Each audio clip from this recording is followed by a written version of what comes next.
अपना देश आगे बढ़ रहा है। टेक्नोलॉजी के क्षेत्र में, शिक्षा के क्षेत्र में अतिथि महोदय ने वर्णन कर दिया है। बहुत नपे तुले शब्दों में पूरा चित्र आपके सामने आया है। ऐसे सब क्षेत्रों में भारत आगे बढ़ रहा है। समाज की समझदारी भी धीरे धीरे बन रही है। उसके परिणाम स्वरूप हम ऐसा देखते हैं कि जम्मू कश्मीर के चुनाव भी शांतिपूर्ण ढंग से संपन्न हो गए।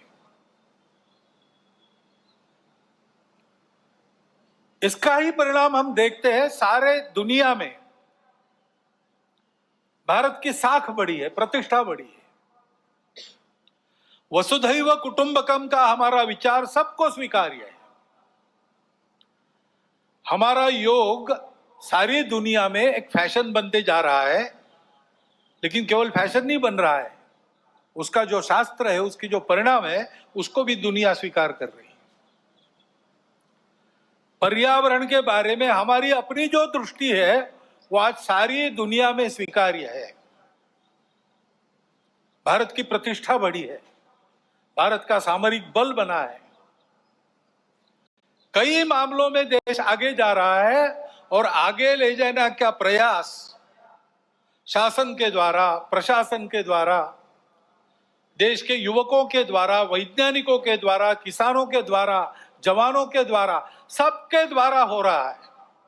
विशेषकर युवा पीढ़ी में हम देखते हैं कि स्व के गौरव की भावना बढ़ रही है। अपने देश के भविष्य के लिए बहुत अच्छे लक्षण हैं और ये चलते रहेंगे। ऐसा नहीं है कि ये किसी तात्कालिक समय के वैशिष्ट्य के नाते खड़े हैं। ये करवट बदली है भारत के समाज में और समाज आगे बढ़ेगा, देश को आगे ले जाएगा, इसका पूर्ण विश्वास है।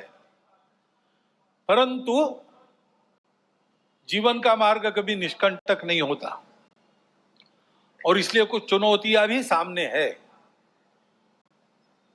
विजयादशमी के भाषण में इन दोनों बातों की चर्चा होती है, परंतु चूंकि देश की आगे कुछ चलती रहेगी ये विश्वास है, उस तरफ देश ने रुख कर लिया है और देश आगे ही बढ़ेगा। उसकी चर्चा इस भाषण में आज मैं कम करने वाला हूं। एक चुनौती ऐसी ध्यान में आती है जिसका विचार हम सबको करना चाहिए, क्योंकि वो केवल हमारे सामने यानी संघ के सामने चुनौती नहीं है, केवल हिंदू समाज के सामने नहीं है, केवल भारतवर्ष के भी सामने नहीं है, पूरे दुनिया में वो चुनौती उठ रही है। उसको हमको समझना होगा, क्योंकि बहुत मायावी रूप धारण करके वह चुनौती आगे चलती है। इसलिए उसकी चर्चा करना मुझे आवश्यक लगता है। भारत आगे बढ़ रहा है, लेकिन भारत आगे न बढ़े ऐसा चाहने वाली शक्तियां भी दुनिया में है, जिनके निहित स्वार्थ मार खाते हैं भारत के प्रमुखत्व के कारण। वो अपेक्षा तो यही है कि उनका विरोध होगा, तरह तरह की चालें वो चलेंगे, भारत को दबाने का, एक विशिष्ट मर्यादा के अंदर ही बढ़ने देने का प्रयास करेंगे।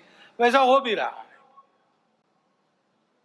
क्योंकि आखिर अभी तक भारत छोड़कर बाकी विश्व ने अपने स्वार्थ की बलि देकर भी दुनिया को बड़ा करने का मार्ग पकड़ा नहीं है। हम ये करते हैं, आज भी कर रहे हैं, सबको मदद करते हैं। हमारी शत्रुता करने वालों को भी आवश्यकता में मदद करने वाले हम हैं। शांति रहे इसलिए अपने हितों का बलिदान भी हमने कई बार किया है और करते हैं।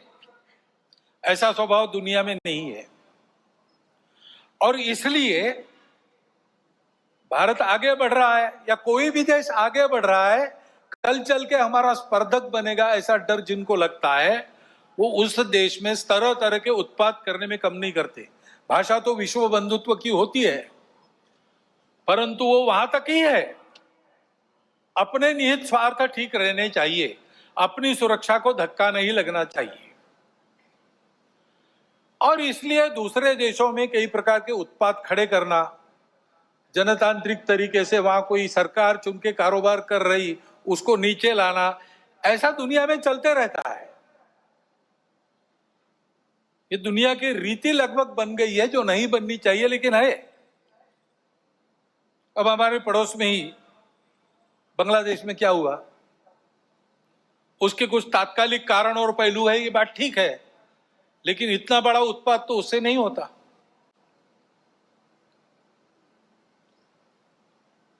वो कारण, उनकी चर्चा जिनका विषय है वो करें, परंतु दो बातें ध्यान में आती है। पहली बात है कि उस उत्पाद के कारण वहां के हिंदू समाज पर जो अत्याचार बार बार होते हैं, उस परंपरा को फिर से दोहराया गया।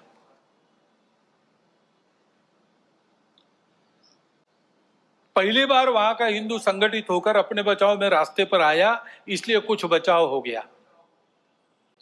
परंतु कहीं कोई गड़बड़ हो, दुर्बलों पर अपना गुस्सा निकालने की ये जो कट्टरपन की प्रवृत्ति है, वो प्रवृत्ति जब तक वहां विद्यमान है, तब तक वहां की हिंदू क्या, वहां के सभी अल्पसंख्यक, उनके सर पे खतरे की तलवार लटकी रहेंगी। उनको आवश्यकता है मदद की। विश्व भर के हिंदुओं की, भारत के सरकार की सहायता उनको मिले, ये उनकी आवश्यकता है। परंतु इससे ये ध्यान में आता है, और ये ध्यान में आना चाहिए, हिंदू समाज के भी ध्यान में आना चाहिए कि दुर्बल रहना अपराध है। हम अगर दुर्बल है, असंगठित है, तो उसका मतलब हम अत्याचार को निमंत्रण दे रहे हैं। निमित्त कुछ नहीं चाहिए, हम दुर्बल है, यह निमित्त पर्याप्त है। और इसलिए जहां कहीं भी हम हैं, वहां संगठित रहना, सशक्त रहना, किसी से शत्रुता नहीं करना, हिंसक नहीं बनना, योगदान देने वाले बनना, परंतु इसका अर्थ दुर्बल रहना नहीं, अशक्त रहना नहीं। इसको हमको करना ही पड़ेगा। लेकिन दूसरी बात है हमारे सबके ध्यान देने की। अब वहां चर्चाएं ऐसी चलती है बांग्लादेश में कि भारत से हमको खतरा है, और भारत से खतरा है इसलिए पाकिस्तान को साथ लेना चाहिए, वही हमारा प्रामाणिक मित्र है। और दोनों मिलके, क्योंकि उनके पास न्यूक्लियर वेपन्स है, हम भारत को रोक सकते हैं। जिस बांग्लादेश के निर्माण में भारत की पूरी सहायता हुई, जिस बांग्लादेश के साथ भारत ने अब तक कोई वैरभाव रखा नहीं, आगे भी नहीं रखेंगे, उस बांग्लादेश में ये चर्चाएं हो रही है। ये चर्चाएं कौन करा रहा है? ऐसे वर्णन, नैरेशंस वहां पर चले, ये किन किन देशों की हित की बात है? ये तो देखने वाले, सोचने वाले समझते हैं, नाम लेने की आवश्यकता नहीं। हमारे देश में भी ऐसा हो, ये इच्छा है, क्योंकि भारत बड़ा बनेगा तो सब स्वार्थ के दुकान तो बंद हो जाएंगे, और इसलिए भारत का ये सामर्थ्य न बने, ऐसे उद्योग चल रहे हैं।